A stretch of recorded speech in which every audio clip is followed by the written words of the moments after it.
Welcome to target with H. दोस्तों, हमारी तरफ से जो AGTA का पेड बैच चलाया जा रहा है उसमें आपको कुछ इस तरह के नोट्स मिलते हैं जिससे आपकी पूरी तैयारी करवाई जा रही है। ठीक है, इसमें आपको इंडेक्स मिलेगा और हिंदी और इंग्लिश में पूरा स्टडी मटेरियल मिलेगा। और यहाँ पर आप देख सकते हैं इंग्लिश में और हिंदी में पास पास और हिंदी और इंग्लिश से अलग अलग PDF भी दी जाएगी। इसमें डायग्राम भी होगा। ये पूरा अच्छे खासे हर चीज़ का डायग्राम और जो थ्योरी है वो अच्छे से एक्सप्लेन करके इसमें समझाई गई है। और यहाँ पर पूरा आपका सिलेबस अच्छे से कवर किया जाएगा। तो ये 77 पेज की लगभग PDF है। ये टेलीग्राम चैनल पे पड़ी हुई है, मैसेज पिन है, वहाँ पर आप देख सकते हैं। और इसमें जो AGTA के लिए इम्पॉर्टेंट चीज़ें हैं उसको हाईलाइट भी किया गया है। ये PDF जो है सॉइल साइंस की, ये आपको टेलीग्राम पर मिल जाएगी। ये मैसेज पिन है, पिन मैसेज पे क्लिक करेंगे तो ये PDF आपके सामने आ जाएगी। इसके अलावा कंप्यूटर की भी लगभग 30 पेज की सैम्पल PDF यहाँ पर दी है। कंप्यूटर की PDF भी आप लोगों को दिखा देता हूँ एक बार। यहाँ पर भी आपको देखिए डायग्राम और पूरी डिटेल थ्योरी जो है यहाँ पर इंग्लिश और हिंदी दोनों भाषा में मिलेगी, जिससे आपको समझने में कोई दिक्कत ना हो। ठीक है, हर चीज़ को यहाँ पर अच्छे से एक्सप्लेन करके समझाया गया है। तो AGTA के इस तरह से आपको कंप्लीट नोट्स मिलेंगे। ये सब कुछ आपको हमारे AGTA पेड बैच में मिलने वाला है। और इस पेड बैच में क्या क्या मिलेगा आपको, AGTA 2759 के सिलेबस के अनुसार सभी PDF एग्रीकल्चर 2 विषयों में हिंदी और इंग्लिश और बायलैंग्वेज मतलब एक सब्जेक्ट की ये सभी PDF मिलेंगी। और वीडियो कॉन्सेप्ट मतलब वीडियो में सभी कॉन्सेप्ट भी क्लियर किए जाएंगे। प्रैक्टिस सेट 10 प्रैक्टिस सेट भी मिलेंगे, बिल्कुल आपके रियल एग्ज़ाम की तरह 5 विकल्प होंगे उसमें। और DB के समय भी पूरी हेल्प की जाएगी, क्योंकि बैच की जो वैलिडिटी है ये AGTA 2759 वैकेंसी पूरी होने तक रहेगी। और जो सिलेबस है उसके अलावा अन्य इम्पॉर्टेंट चीज़ें भी कवर की जाएंगी। ठीक है, और नोट्स डाउनलोड करने के लिए अलग अलग फ़ोल्डर या कहें ग्रुप में लिंक दिया जाएगा, वहाँ से आप आराम से नोट्स डाउनलोड कर सकते हैं। और ये सब कुछ मिलेगा आपको सिर्फ 360 रुपये में। अभी ऑफ़र चल रहा है तो 360 रुपये में मिल जाएगा। उसके बाद ये 500 रुपये का हो जाएगा ये AGTA का बैच। तो आपको ये QR कोड है, इस पर पेमेंट करना है। और इसका चाहे स्क्रीनशॉट ले लीजिए या फिर ये नंबर दिया गया है 91 25 16 72 00, इस पर टेलीग्राम या व्हाट्सएप पर मैसेज कर लीजिए। आपको इस पेड बैच की पूरी जानकारी दे दी जाएगी। और ये QR कोड जो है यहाँ दिया गया है, टेलीग्राम पर भी दिया गया है। इस पर पेमेंट करके आप लोगों को इसी नंबर पर सेंड करना है स्क्रीनशॉट 91 25 16 72 00। फिर आपको एक टेलीग्राम ग्रुप में जोड़ा जाएगा, वहाँ पर आपको ये सब कुछ मिल जाएगा। अब आगे चलते हैं, बात कर लेते हैं UPSC AGTA 2759 OBC SC ST EWS female सभी कैटेगरी के छात्रों के लिए ये डॉक्यूमेंट्स बनवा लो वरना भर्ती से बाहर। AGTA के ऑफिशियल नोटिफिकेशन से यहाँ पर पूरी जानकारी दी जाएगी कि AGTA की जो नई भर्ती आई है उसमें कौन कौन से डॉक्यूमेंट्स आपके लगेंगे, जो कि आपको अभी से ही बनवाने पड़ेंगे। क्योंकि जब आपकी DV लगती है तब आप लोगों को ये समझ में नहीं आता है कि कौन सा डॉक्यूमेंट्स कहाँ से बनवाएं। इसीलिए मैं ये वीडियो अभी आपको बना कर दे रहा हूँ। तो चलते हैं AGTA के ऑफिशियल नोटिफिकेशन पर और उसी नोटिफिकेशन से आपको पूरी जानकारी दी जाएगी। तो दोस्तों, ये है AGTA विज्ञापन संख्या 6 परीक्षा 2026। ये AGTA पेट 2025 से 7वां विज्ञापन है। और इसका विज्ञापन जो है ये 24/3/2026 को जारी कर दिया गया था। और इसका जो आवेदन शुरू होगा वो 22/5/2026 से शुरू होगा, जबकि आज 1/5/2026 है। ठीक है, और मैं आज ही आपको पूरी जानकारी दे रहा हूँ कि कौन से नोटिफिकेशन मतलब नोटिफिकेशन के हिसाब से आपको कौन कौन से डॉक्यूमेंट्स ज़रूरत पड़ेंगे इस भर्ती में DV के समय। तो वो आपको अभी से बनवाने पड़ेंगे, नहीं तो बाद में आप लोग भर्ती से बाहर हो जाओगे। क्योंकि देखिए, भर्ती से बाहर हो जाओगे का मतलब ये है कि आपको आरक्षण का लाभ नहीं मिलेगा। जनरल की कट ऑफ जो है आरक्षण की कट ऑफ से ज़्यादा होती है। और अगर जनरल से कम कट ऑफ होगी तो आप आरक्षण में सिलेक्ट हो जाओगे, अगर जनरल से कम थोड़े नंबर होंगे। और अगर आरक्षण में भी सिलेक्ट नहीं हो पाए तो मतलब इससे भी कम नंबर होंगे आपके, तो फिर आप इस भर्ती से बाहर ही हो जाओगे। और अगर मान लीजिए OBC के स्टूडेंट हैं, OBC कैटेगरी से अधिक नंबर, इतने आप नंबर ले आते हैं कि जनरल कैटेगरी में आप सिलेक्शन ले पाएंगे। जनरल कैटेगरी जो कट ऑफ गई है उसके बराबर अगर नंबर ले आते हैं तो आप लोगों को जनरल में भी सिलेक्शन मिल जाएगा।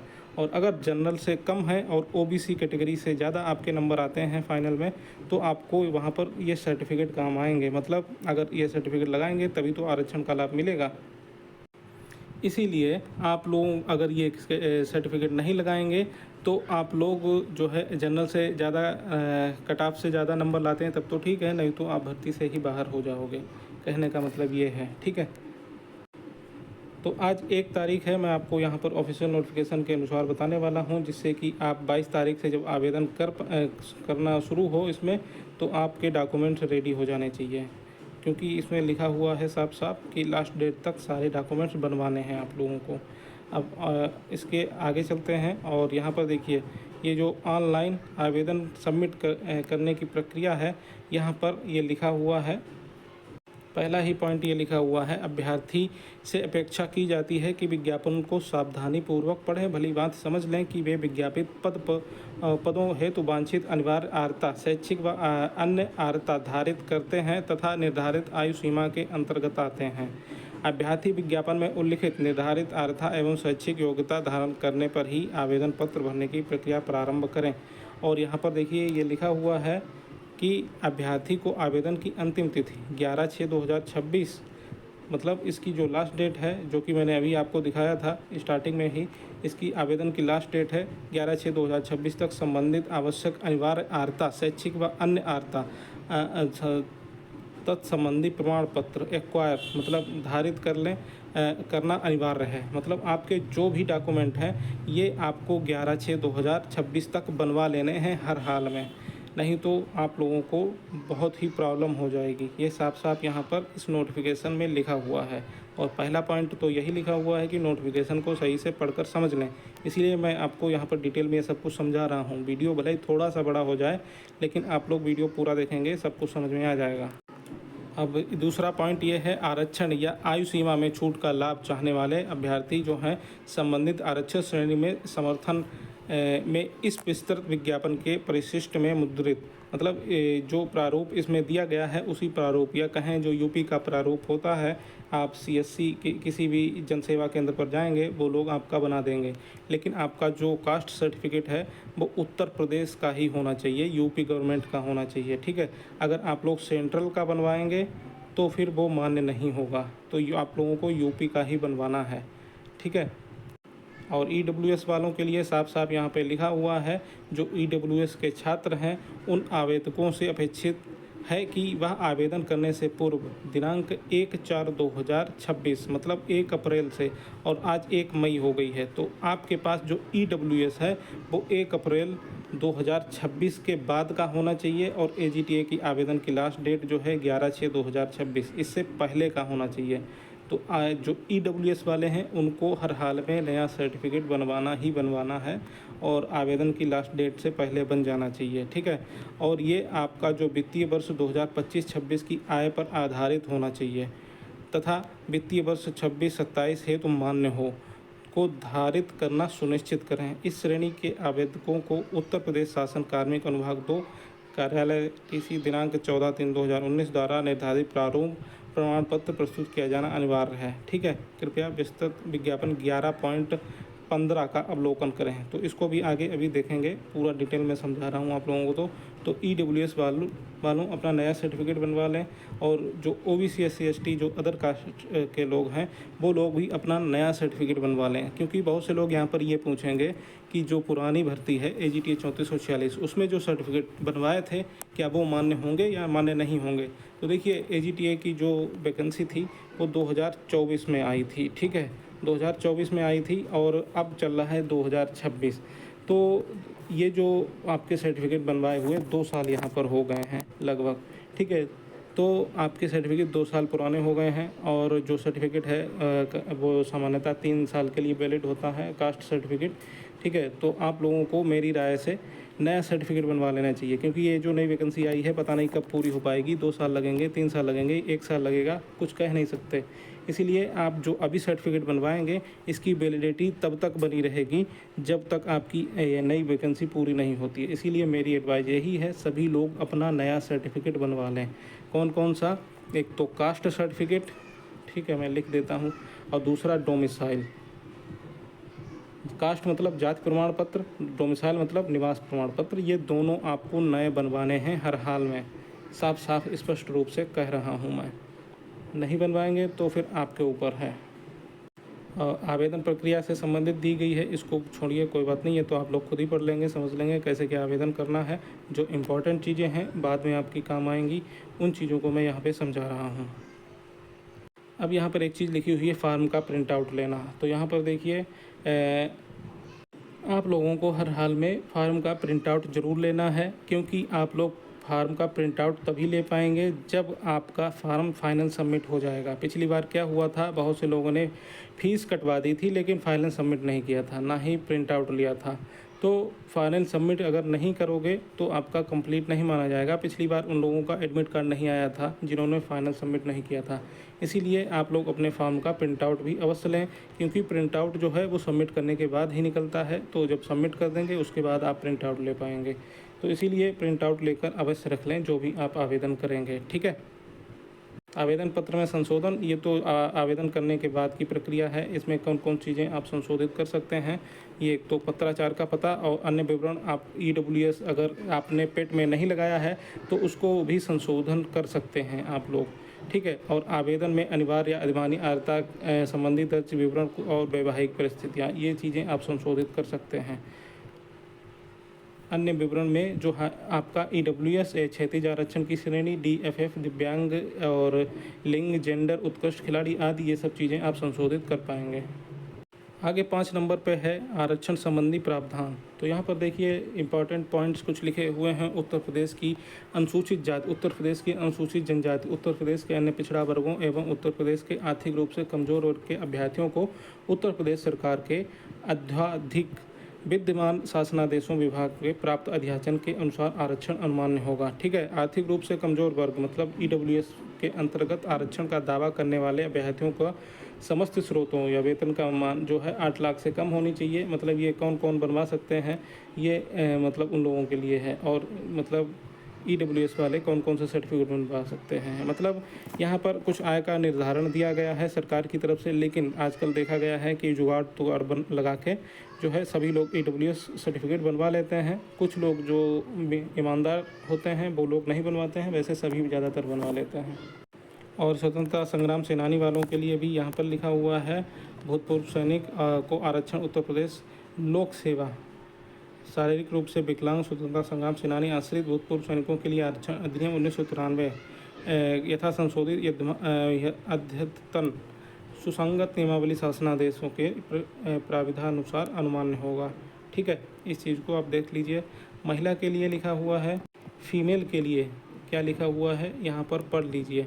महिला आरक्षण के अंतर्गत महिलाओं को उत्तर प्रदेश शासन के कार्मिक विभाग के शासनादेश संख्या यहाँ पे दी गई है यथा संशोधित कार्मिक अनुभाग 2 के शासनादेश संख्या इतना दिनांक 26 जून 2019 में विहित व्यवस्थाओं के अनुसार आरक्षण अनुमान्य होगा और महिलाओं को प्रदत्त उक्त आरक्षित माननीय उच्च न्यायालय के आदेश दिनांक 16/1/2019 के विरुद्ध उत्तर प्रदेश शासन द्वारा दायर विशेष अपील डी संख्या यहाँ पे दी गई है, माननीय न्यायालय द्वारा पारित होने वाले अंतिम निर्णय के अधीन होगा, ठीक है। और उत्तर प्रदेश, देखिए ये बहुत मेन पॉइंट लिखा हुआ है यहाँ पर महिलाओं के लिए, फीमेल के लिए, कि उत्तर प्रदेश की महिला अभ्यर्थियों को उन श्रेणियों में रखा जाएगा जिनसे वे संबंधित हैं, ठीक है। और उत्तर प्रदेश की महिला अभ्यर्थियों के लिए अभ्यर्थियों के मामले में पिता पक्ष के निर्गत जाति प्रमाण पत्र ही मान्य होगा। मान लीजिए कोई महिला अगर शादीशुदा है तो उसका हस्बैंड वाला माना जाएगा या पिता वाला माना जाएगा। तो यहाँ पर साफ साफ लिखा जाएगा कि हस्बैंड वाला नहीं माना जाएगा, फादर वाला सही माना जाएगा। तो आपको पिता पक्ष का ही अपना जाति प्रमाण पत्र यहाँ पे लगाना है। ये चीज़ साफ साफ लिखी हुई है।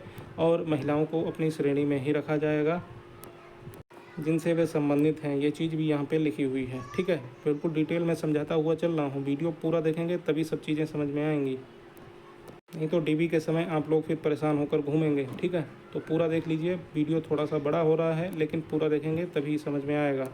यहाँ पर देखिए उत्तर प्रदेश शासन कार्मिक विभाग 2 की सूचना संख्या यहाँ पे देखिए दिनांक 7/1/2022 द्वारा प्रख्यापित उत्तर प्रदेश सरकारी विभाग उत्कृष्ट खिलाड़ी की समूह के पदों पर सीधी भर्ती नियमावली 2022 के अध्ययन सुसंगत शासनादेशों के प्रावधान अनुसार उत्कृष्ट खिलाड़ियों आउटस्टैंडिंग स्पोर्ट्स पर्सन, ठीक है, हेतु आरक्षण अनमान्य होगा। अनिवार्यता ये सब आपको लोगों को पता ही है। एक इम्पॉर्टेंट चीज़ है यहाँ पर आयु आपकी 21 से 40 के बीच होनी चाहिए। अगर आपकी 40 से ज़्यादा है तो आपको आयु में छूट ले सकते हैं, लेकिन आपको एक ही आरक्षण में एक ही छूट मिलेगी। ये चीज़ अभी आगे लिखी हुई है, या तो आप आयु में छूट ले लीजिए या फिर आप लोग उधर कैटेगरी में छूट ले लीजिए जहाँ पर कटाव बनती है। तो ये चीज़ अभी मैं अपनी तरफ से नहीं बोल रहा हूँ, आगे इसी नोटिफिकेशन में लिखी है, आगे दिखाऊँगा। ये है 11वां नंबर, ठीक है, अभ्यर्थियों के लिए महत्वपूर्ण अनुदेश। तो इन जो यहाँ पर अनुदेश दिए गए हैं ये बहुत इंपॉर्टेंट हैं। तो उत्तर प्रदेश के आरक्षित श्रेणी के सभी अभ्यर्थी आवेदन में अपनी श्रेणी अवश्य अंकित करें, ठीक है। जो भी उत्तर प्रदेश के आरक्षित श्रेणी मतलब आरक्षण का लाभ चाहते हैं तो वो लोग अपनी श्रेणी अवश्य अंकित करें। आरक्षण का लाभ नहीं चाहते हैं तो जनरल श्रेणी में आवेदन कर सकते हैं। 11.2 है कि एक से अधिक आरक्षित श्रेणी का दावा करने वाले अभ्यर्थियों को केवल एक छूट जो अधिक लाभकारी होगी अनुमान्य होगी। अभी मैं क्या बता रहा था आप लोगों को, अधिक छूट जो अधिक लाभकारी होगी वही दी जाएगी। जैसे कि मान लीजिए 40 है मैक्सिमम एज, इसमें 40 तक आवेदन कर सकते हैं। अगर आप 41 या 42 के हो गए हैं तो एज में छूट लेते हैं तो फिर वही आपके लिए मान्य होगी। आपको कट ऑफ में जो है वो वहाँ पर छूट नहीं मिलेगी। यही चीज़ मैं आपको अभी बता रहा था। 11.3 पॉइंट जो है ये उत्तर प्रदेश के जो मूल निवासी नहीं हैं उनको आरक्षण का लाभ अनुमान नहीं होगा। ऐसे अभ्यर्थी अनारक्षित श्रेणी में माने जाएंगे, मतलब अदर स्टेट वाले जो भी हैं वो जनरल कैटेगरी में ही मान्य किए जाएंगे। सैन्य वियोजन भूतपूर्व सैनिक की बात करें तो जो आवेदन की अंतिम तिथि अर्थात दिनांक 11/6/2026 है तक सेवानिवृत्त हो सकें, ठीक है, को आरक्षण उत्तर प्रदेश लोक सेवा आयोग की विकलांग स्वतंत्रता संग्राम सेनानियों के आश्रित या भूतपूर्व सैनिकों के लिए आरक्षण अधिनियम एक बार अध्ययन सुसंगत नियमावली शासनादेशों के प्रावधान अनुसार अनुमान्य होगा। अगला पॉइंट है उत्तर प्रदेश के उत्कृष्ट खिलाड़ियों को उत्तर प्रदेश सरकारी विभाग उत्कृष्ट खिलाड़ियों की समूह के पदों पर सीधी भर्ती है नियमावली 2022 के अध्ययन सुसंगत शासनादेशों अंतर्गत आरक्षण का लाभ प्राप्त करने हेतु सक्षम अधिकारी द्वारा निर्धारित प्रारूप पर निर्गत प्रमाण पत्र प्रस्तुत करना होगा। उत्कृष्ट खिलाड़ियों को अपना सर्टिफिकेट बनवाना होगा। महिला अभ्यर्थियों के मामले में पिता पक्ष के निर्गत जाति प्रमाण पत्र मान्य होगा। ये फिर से लिखा हुआ है, पिता पक्ष का जो है जाति प्रमाण पत्र मान्य होगा। जितनी भी फीमेल कैटेगरी के छात्राएं हैं, शादीशुदा हैं, वो लोग खासकर ये चीज़ ध्यान दें कि हस्बैंड के पक्ष का, पति के पक्ष का नहीं, पिता के पक्ष का मान्य होगा। और आगे है ऐसे अभ्यर्थी जो उत्तर प्रदेश के स्वतंत्रता संग्राम सेनानी के आश्रित होने का दावा करते हैं उन्हें यह सुनिश्चित कर लेना चाहिए कि उनके पास उत्तर प्रदेश लोक सेवा शारीरिक रूप से दिव्यांग स्वतंत्रता संग्राम सेनानियों के आश्रित भूतपूर्व सैनिकों ने आरक्षण अधिनियम 1993 यथा संशोधन के अनुक्रम में जारी शासनादेश दिनांक 21 अप्रैल 2015 के अनुरूप प्रमाण पत्र उपलब्ध हों। अगला पॉइंट है जो लोग दिव्यांग श्रेणी में आते हैं उनके लिए है कि ऐसे अभ्यर्थी जो शारीरिक रूप से दिव्यांग होने का दावा करते हैं उन्हें यह सुनिश्चित कर लेना चाहिए कि उनके पास उत्तर प्रदेश शासन कार्मिक विभाग 2 के कार्यालय ज्ञापन संख्या का दिनांक 18/4/2022 द्वारा प्रारूप पर सक्षम प्राधिकारी द्वारा निर्गत दिव्यांगता प्रमाण पत्र उपलब्ध हो तथा यह कि उक्त प्रमाण पत्र अभ्यर्थी की दिव्यांगता का प्रकार और प्रतिशत स्पष्ट रूप से उल्लिखित हो। तो आपको भी सक्षम अधिकारी से ये बनवाना है अपना दिव्यांग सर्टिफिकेट, ठीक है। ऐसे अभ्यर्थी जो अभ्यर्थी केंद्र या राज्य सरकार की सेवा में सेवारत हैं वे अपने सेवा योजक से प्रश्नगत पदों की चयन प्रक्रिया में प्रतिभाग करने हेतु अनापत्ति प्रमाण पत्र अवश्य प्राप्त कर लें, जिसे आयोग द्वारा मांगे जाने पर यथा निर्दिष्ट विधि से प्रस्तुत करना होगा। यहाँ पर देखिए लिखा हुआ है अनापत्ति प्रमाण पत्र मतलब एनओसी लेना होगा जो लोग जॉब कर रहे हैं। एनओसी कहाँ से? आपके विभाग से मिलेगा जहाँ पर आप जॉब कर रहे हैं, तो उन लोगों के लिए है ये। जैसे मान लीजिए अभी कुछ लोगों का कांस्टेबल में सिलेक्शन हो गया है, तो अगर आप कांस्टेबल छोड़ के एजीटीए में आना चाहते हैं तो आपको अपने विभाग से मतलब पुलिस विभाग से एनओसी लेना पड़ेगा और वो आपको अपने विभाग में ही पता करना पड़ेगा कैसे मिलेगा।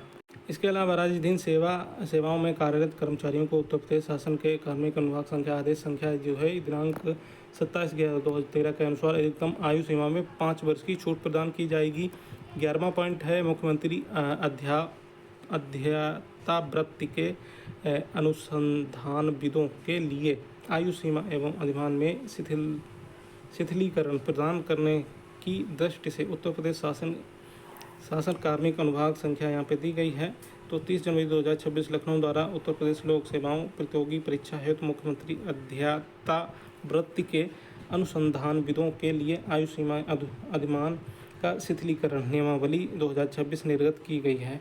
तो तदनुसार मुख्यमंत्री अध्यतावृत्ति या अनुसंधानविदों को उक्त नियमावली में उल्लिखित प्राविधानुसार आयु सीमा में छूट एवं अधिमान प्रदान किया जाएगा। अगला पॉइंट है 12वां, अभ्यर्थी के अनार्ह होने के संबंध में आयोग का निर्णय अंतिम होगा। अगला 13वां पॉइंट है उत्तर प्रदेश के स्वतंत्रता संग्राम सेनानी, आश्रित, दिव्यांग व भूतपूर्व सैनिक के कोटे के अंतर्गत चयनित अभ्यर्थियों को उत्तर प्रदेश लोक सेवा शारीरिक रूप से दिव्यांग, स्वतंत्रता संग्राम सेनानी, आश्रित और भूतपूर्व सैनिक के लिए आरक्षण अधिनियम 1993 यथा संशोधित में विद्यमान नियमानुसार उन श्रेणियों में रखा जाएगा जिनसे वे संबंधित हैं। 14 पॉइंट इसको भी आप लोग पढ़ लीजिए जिसके काम का है। और नेक्स्ट है 15वां पॉइंट, तो यहाँ पर आर्थिक रूप से कमज़ोर मतलब EWS वालों के लिए दिया गया है कि इसके अंतर्गत आरक्षण का दावा करने वाले अभ्यर्थी, देखिए अभी पीछे जब हम EWS के पढ़ रहे थे तो वहाँ पर लिखा हुआ था 11.15 पढ़िए, तो ये वही है 11.15। तो इसके अंतर्गत आरक्षण का दावा करने वाले अभ्यर्थी जिसके परिवार की समस्त स्रोत वेतन, कृषि, व्यापक व व्यवसाय आदि आय आवेदन करने के वर्ष के पूर्व के वित्तीय वर्ष में 8 लाख से कम है, तो आर्थिक रूप से कमजोर EWS को 10% आरक्षण दिए जाने के संबंधी उत्तर प्रदेश शासन विधायी अनुभाग 1 को अधिसूचना यहाँ पे दी गई है। इसकी संख्या और 31 अगस्त 2020 द्वारा प्रख्यापित उत्तर प्रदेश लोक सेवा आयोग आर्थिक रूप से कमजोर वर्गों के लिए अधिनियम 2020 के विहित शर्तों को पूरा करने के लिए 10% आरक्षण EWS अनुमान होगा। तो EWS अंतर्गत आवेदन किया जा रहा है, उसमें अपेक्षित है कि वह आवेदन करने से पूर्व दिनांक 1/4/2026 से 11/6/2026 आवेदन की अंतिम तिथि के मध्य निर्गत EWS प्रमाण पत्र जो वित्तीय वर्ष 2025-26 की आय पर निर्धारित हो तथा वित्तीय वर्ष 2026-27 हेतु मान्य हो को धारित करना सुनिश्चित करें। इस श्रेणी के आवेदकों को उत्तर प्रदेश शासन कार्मिक अनुभाग कार्यालय ज्ञाप संख्या यहाँ पे दी गई है द्वारा निर्धारित प्रारूप पर प्रमाण पत्र प्रस्तुत किया जाना अनिवार्य होगा। तो आप लोगों को फिर से बता दूं, EWS वाले हैं 1 अप्रैल 2026 के बाद का और 11 जून 2026 से पहले का आपको EWS सर्टिफिकेट बनवाना है, जो कि आपकी आयु 25-26 की आय पर मतलब आय के आधार पर ये वित्तीय वर्ष के आधार पर जो है आपको बनवाना है और 26-27 के लिए मान्य हो इस हिसाब से बनवाना है। 16वां पॉइंट बहुत इंपॉर्टेंट है, हाई स्कूल अथवा समकक्ष उत्तीर्ण परीक्षा के प्रमाण पत्र में अंकित जन्म तिथि ही मान्य होगी। तो आपका जो हाई स्कूल का सर्टिफिकेट है उसमें लिखी हुई जन्म तिथि ही मान्य होगी और जन्म तिथि हेतु उक्त प्रमाण पत्र के अतिरिक्त उक्त कोई अभिलेख मान्य नहीं होगा, दूसरा कोई डॉक्यूमेंट नहीं माना जाएगा, आपका हाई स्कूल का सर्टिफिकेट ही माना जाएगा। ठीक है। और जब भी ज़रूरत होगी आयु शैक्षिक योग्यता पुष्टि अंक पत्र या प्रमाण पत्र उसकी स्वप्रमाणित प्रति को मांगे जाने पर प्रस्तुत किया जाना होगा। परीक्षा की तिथि, समय व परीक्षा केंद्र आदि के संबंध में सूचना प्रवेश पत्र के माध्यम से ये पत्राचार ना करें। आवेदन पत्र में जन्म तिथि का उल्लेख अवश्य करें, नहीं तो आपका आवेदन निरस्त हो जाएगा। और प्रमाण आवेदन में अगर कोई भी गलत जानकारी देंगे तो आपका आवेदन निरस्त कर दिया जाएगा। ठीक है। आयोग के अभ्यर्थियों को उनके द्वारा दी गई सूचनाओं के आधार पर लिखित परीक्षा में उपबंधित प्रवेश देगा और किंतु बाद में किसी भी स्तर पर यह पाए जाने पर कि अभ्यर्थी द्वारा गलत सूचना दी गई थी तो उसके द्वारा आवेदन की अंतिम तिथि धारित नहीं की जाती थी अथवा तत्संबंधित प्रमाण पत्र धारित नहीं किया जाता था तो आवेदन प्रारंभिक स्तर पर स्वीकार किए जाने योग्य नहीं हो, मतलब अभ्यर्थन निरस्त कर दिया जाएगा। कोई भी अगर समस्या है तो उसके लिए डायरेक्ट वेबसाइट पर ही कोई भी सूचना दी जाएगी, व्यक्तिगत पत्राचार नहीं किया जाएगा। एक इम्पॉर्टेंट चीज़ और लिखी हुई, आयोग द्वारा अभ्यर्थियों को उनकी पात्रता के संबंध में कोई परामर्श नहीं दिया जाता है, इसलिए अभ्यर्थी को विज्ञापन सावधानीपूर्वक अध्ययन करना चाहिए और वह सभी आवेदन करे और वो तभी आवेदन करें जब वह संतुष्ट हो जाए कि यह विज्ञापन की शर्तों के अनुरूप अर्ह है। देखिए, इसीलिए ये जो पॉइंट है, इसीलिए मैं आपको पूरा विज्ञापन जो है, जो भी इम्पोर्टेंट चीज़ें हैं वो पढ़कर यहाँ पर समझा रहा हूँ, ताकि आप लोगों का आवेदन सही से हो और आप लोगों का डीवी के समय कोई प्रॉब्लम ना हो। आगे यहाँ पर साफ साफ लिखा हुआ है, यदि अभ्यर्थी को ऑनलाइन आवेदन करने में कोई कठिनाई हो रही हो, आयोग की वेबसाइट upwc.gov.in के माध्यम से अथवा किसी भी कार्य दिवस में आयोग कार्यालय में संपर्क कर अपनी कठिनाई समस्या का हल प्राप्त कर सकते हैं। मतलब आपको आवेदन करने में कोई दिक्कत आ रही है तो तुरंत आयोग जाके संपर्क करो, वहाँ से आपकी प्रॉब्लम सॉल्व कर दी जाएगी। एक से अधिक पत्नियां हों जिनकी, वो लोग मान्य नहीं की जाएंगी। अगर राज्यपाल महोदय उसको छूट देते हैं तब तो ठीक है, ये लिखा हुआ है अगले पॉइंट में। नेक्स्ट पॉइंट है, अभ्यर्थी द्वारा एक से अधिक आवेदन करने की दिशा में जो अंतिम सबमिट किया गया आवेदन है वही मान्य किया जाएगा। और यहाँ पे दिया गया है, किसी अशुद्ध त्रुटि व विरोधाभास आदि की स्थिति में संगत सेवा नियमावली आरक्षण अधिनियम व एतद प्रदत्त शासनादेशों में दी गई व्यवस्था मान्य होगी। मतलब जो सरकार शासनादेश वगैरह हैं उसी के अनुसार, मतलब नियमों के अनुसार ही सब कुछ किया जाएगा। परीक्षा भवन में अनुशासनहीनता, दुर्व्यवहार या ऐसे इस तरह का कोई भी आपत्तिजनक काम करते हैं तो आपको डिबार कर दिया जाएगा। क्षैतिज आरक्षण, हॉरिजॉन्टल आरक्षण की बात करें तो इसके अधीन चयनित अभ्यर्थी जिस श्रेणी का होगा उसे उसी श्रेणी के प्रति समायोजित किया जाएगा। ठीक है, ये लिखा हुआ है। तो ये जितनी इम्पॉर्टेंट चीज़ें थे, इम्पॉर्टेंट पॉइंट थे जो जानना ज़रूरी था, वो सब आपको समझा दिया है। वीडियो बड़ा हो गया है थोड़ा, लेकिन पूरी डिटेल में समझाया है। अब यहाँ पर देखिए, उत्तर प्रदेश के अनुसूचित जाति अनुसूचित जनजाति के प्रारूप यहाँ पे जाति प्रमाण पत्र का दिया गया है। इस तरह का आपको प्रमाण पत्र बनवाना है, या फिर CSC की वेबसाइट जो है, मतलब जनसेवा केंद्र, वहाँ से बनवा सकते हैं। बस सक्षम अधिकारी कहें, मतलब जाति प्रमाण पत्र जो है वो तहसीलदार बनाएगा और जो आपका निवास प्रमाण पत्र है वो SDM बनाएगा। ठीक है, और उत्तर प्रदेश OBC का ये सर्टिफिकेट प्रारूप दिया गया है।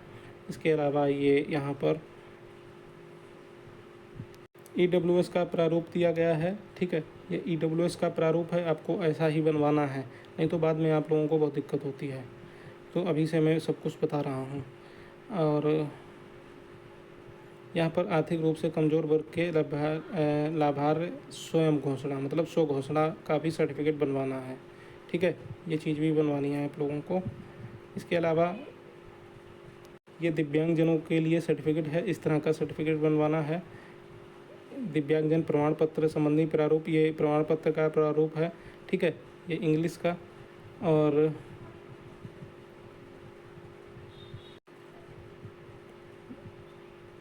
इसके अलावा ये यहाँ पर डिसेबिलिटी का सर्टिफिकेट है दूसरा। और ये मल्टीपल डिसेबिलिटी का सर्टिफिकेट है। ठीक है, इसमें आपका कौन कौन सा लगेगा ये आप लोगों को अच्छे से पता ही होगा।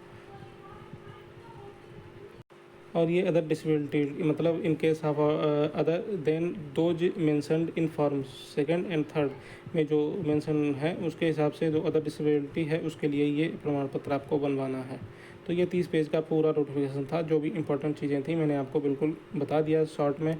इसके अलावा अगर AGTA की तैयारी अच्छे से करना चाहते हैं तो ये हमारा पेड बैच चल रहा है, इसको आप लोग परचेज कर सकते हैं। सभी PDF हिंदी और इंग्लिश में मिलेगी। पूरा कंप्लीट कोर्स आपका कवर किया जाएगा। वीडियो कॉन्सेप्ट भी मिलेंगे, प्रैक्टिस सेट भी मिलेगा और एक्स्ट्रा कंटेंट मिलेगा। मतलब जो भी AGTA सिलेबस के अलावा आपके लिए ज़रूरी है एग्ज़ाम के लिए, वो सब कुछ मिलेगा। इसकी वैलिडिटी AGTA परीक्षा, जो आपका AGTA भर्ती पूरी होने तक रहेगी। DV में भी आपकी हेल्प की जाएगी जो भी इस कोर्स से जुड़ेंगे। और इसकी फ़ीस जो है सिर्फ 360 रुपये रखी गई है, बाद में इसकी 500 हो जाएगी। तो आप लोग, समय है अभी, 360 में इसको ले सकते हैं। अधिक जानकारी के लिए 9125167200 इस पर व्हाट्सएप पर या टेलीग्राम पर मैसेज करके जानकारी ले सकते हैं। पेमेंट कर आप यूज़ इस QR पर करेंगे, या QR कोड आपको चाहिए तो इस नंबर पर QR मांग सकते हैं। वहाँ पर QR करने के बाद आपको इसी नंबर पर स्क्रीनशॉट भेजना है। उसके बाद आपको एक टेलीग्राम चैनल पर, टेलीग्राम ग्रुप में जोड़ा जाएगा, वहाँ पर आप लोगों को सारा कंटेंट मिल जाएगा। ये हो गई पूरी जानकारी। UPWC AGT भर्ती की लेटेस्ट अपडेट पाने के लिए चैनल को सब्सक्राइब कर लीजिए। नमस्कार।